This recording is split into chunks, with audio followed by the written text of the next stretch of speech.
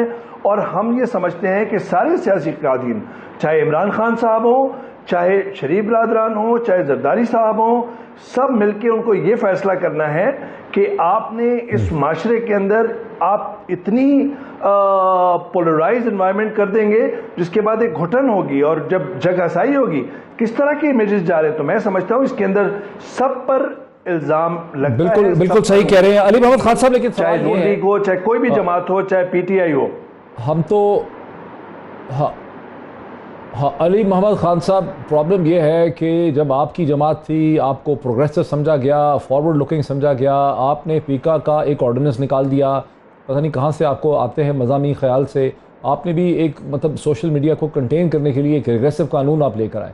اب یہ حکومت جو ہے، پہلے آپ کسی اور کے خلاف لا رہے تھے، اب یہ آپ کے لوگوں کے اور ایکٹیوسٹ کے خلاف لا رہے ہیں، آپ نے غلطی کی، یہ بھی غلطی کرے، کس کو ہم اخلاقی طور پہ برا سمجھیں؟ کیسے ہم فیصلہ کریں کہ کون اچھا ہے کون برا ہے؟ دیکھیں، ان کی جو روایات ہیں وہ تو ہمیں پتہ ہے جس طریقے سے انہوں نے ماضی میں کیا ہے۔ تحریک انصاف کے ساتھ تو جنرل جو وقت سپورٹر ہے وہ تو کرپشن اور اسٹیٹس کو کے خلاف کھڑا ہوا۔ ماضی میں جس طریقے سے انہوں نے کیا، یعنی کہ جب سوشل میڈیا نہیں بھی تھی اس زمانے میں، جس طرح محترمہ بنظیر بھٹو صاحبہ اور نصرت بھٹو صاحبہ کے ساتھ کیا گیا، اور آج بہت سے ایسے ساتھی ہمارے بھائی ہیں جو ان کے ساتھ نزدیک ہیں، لیکن ماضی میں آپ کو یاد ہوگا جس طریقے سے چارج کیا گیا، جس طریقے سے اٹھایا گیا، جس طریقے سے میڈیا کے ساتھ کیا گیا، تو یہ ان کی کوئی تاریخ کی درخشندہ تو نہیں۔ سپریم کورٹ پہ انہوں نے حملے کی، فوج کے ساتھ انہوں نے 2-3 بار ٹکر دی، اداروں کے خلاف انہوں نے حملے کیے۔ تو آپ مجھے بتائیں، کوئی ادارے انہوں نے بنائے، کوئی انہوں نے نیوٹرل روایات جو ہے وہ پیچھے چھوڑی ہیں، کوئی سیاسی بصیرت یا سیاسی استحکام یا صبر و تحمل کا کبھی کوئی انہوں نے مظاہرہ کیا ہے؟ اسی وجہ سے تو تھرڈ فورس بنی، ان رویوں کی وجہ سے پیپلز پارٹی اور نون لیگ کی آپس کی ذاتی چپلش، جس میں قومی مفاد قربان ہوا، اسی کی وجہ سے تو تحریک انصاف کی مڈل کلاس کے لوگ سامنے آئے ہیں۔ اگر یہ ملک صحیح چلاتے ہیں تو ہمارے آنے کی ضرورت نہیں۔ اویس سعید صاحب، اب جب کہ کابینہ بن گئی ہے، ایک دن پہلے تک بڑی اس حوالے سے غیر یقینی سی صورتحال تھی کہ آصف علی زرداری صاحب اور شہباز شریف کے درمیان، پی ایم ایل این اور پی پی پی کے درمیان، باقی جماعتوں کے درمیان کوئی ایگریمنٹ نہیں ہو پا رہا، کنسنسس نہیں ہو رہا، کوئی بندر بانٹ نہیں ہو رہی۔ اب جب آپ نے کہا کہ بہت بڑی کابینہ بنا دی گئی ہے، تو آپ سمجھتے ہیں کہ عمران خان صاحب جو پہلے تحریک چلا رہے تھے، جو وہ ایک نیریٹو بنا رہے تھے ارلی الیکشن کا، پشاور سے، کراچی سے، سڑکوں سے، سوشل میڈیا کے ذریعے، اس کو سیٹ بیک ہو گیا؟ خان صاحب کو کوئی اور آؤٹ آف دا باکس قسم کی حکمت عملی بنانی پڑے گی ارلی الیکشن حاصل کرنے کے لیے؟ جی دیکھیں ڈاکٹر معیز صاحب، اس پہ میں آتا ہوں، صرف 2 جملے میں ایڈ کروں گا۔ دیکھیں، جب ہم ساری جماعتوں کو، میں اور آپ، ہم تنقید کا نشانہ بناتے ہیں کہ آپ پولرائز انوائرمنٹ نہ کریں اور یہ ذمہ داری آپ کے کندھوں پر ہے، تحریک انصاف کا ایک بیانیہ بہت ہے کہ یہ منحرفین جو ہیں وہ غدار ہیں اور ان کی نسلیں جو ہیں وہ ان کو معاف نہیں کریں گی، ان کے بچوں کو اسکول میں داخلہ نہیں ملے گا۔ یہ میرے خیال میں بیانیہ غلط ہے۔ خان صاحب کے بہت چاہنے والے ہیں، اور خان صاحب کی جو ووٹ بینک ہے اس میں خان صاحب کو ابھی بھی لوگ آئیڈیلائز کرتے ہیں، ان کی سیاست کا مستقبل ہے۔ لیکن مجھے یہ لگتا ہے، میں آپ کے سوال کا جواب دے رہا ہوں، مجھے لگتا ہے کہ خان صاحب کو ایک فائن بیلنس قائم کرنا پڑے گا، ورنہ وہ اپنے جتنے بریجز ہیں سارے ذمہ دار حلقوں کے ساتھ وہ آہستہ آہستہ جلاتے جائیں گے۔ اگر اتنا ایگریسو ٹون رکھیں گے، اتنی ایگریسو پوسچرنگ رکھیں گے، میں سمجھتا ہوں کہ اپنے سیاسی مستقبل کو اور خاص طور پہ اپنی ورکنگ ریلیشن شپ کو اچھا پوائنٹ ہے، حلقوں سے، اسٹیبلشمنٹ اچھا پوائنٹ ہے۔ اب یہ بتائیں صحیح کہہ رہے ہیں آپ کہ ان کو رابطے رکھنے ہوں گے، ان کو انٹرنل بھی، ایکسٹرنل بھی، سیاسی بھی، غیر سیاسی بھی، ڈپلومیٹک بھی، کمرشل بھی رابطے تو ان کو رکھنے ہوں گے۔ یہ سمجھائیں تھوڑا سا ہمارے ویورز کو کہ بہرحال ان کو ارلی الیکشن چاہیے، وہ سمجھتے ہیں کہ ان کو ارلی الیکشن چاہیے، انہوں نے مومنٹم جنریٹ کیا ہے، حکومت بن گئی ہے۔ آپ کیا ایڈوائز کریں گے خان صاحب کو، اگر آپ کو موقع ملے ان کو ایڈوائز کرنا کہ ان کے پاس کیا اسٹریٹجی اسٹیج پہ ہونی چاہیے پریشر کو کنٹینیو کرنے کے لیے؟ دیکھیے، خان صاحب جو پریشر ڈال رہے ہیں وہ ڈالیں، اس سارے پروسیس میں سمجھتا ہوں کہ انہوں نے ایم کیو ایم کو ایک دھچکا دیا ہے کراچی کے اندر۔ اردو بولنے والوں کی بڑی تعداد تھی، اور دوسری طرف دوسری جماعتوں کے جو ہمارے حلقوں میں بات ہوتی ہے ان کے اندر بھی یہ بات محسوس ہو رہی ہے کہ بڑی تعداد میں ہیں، لیکن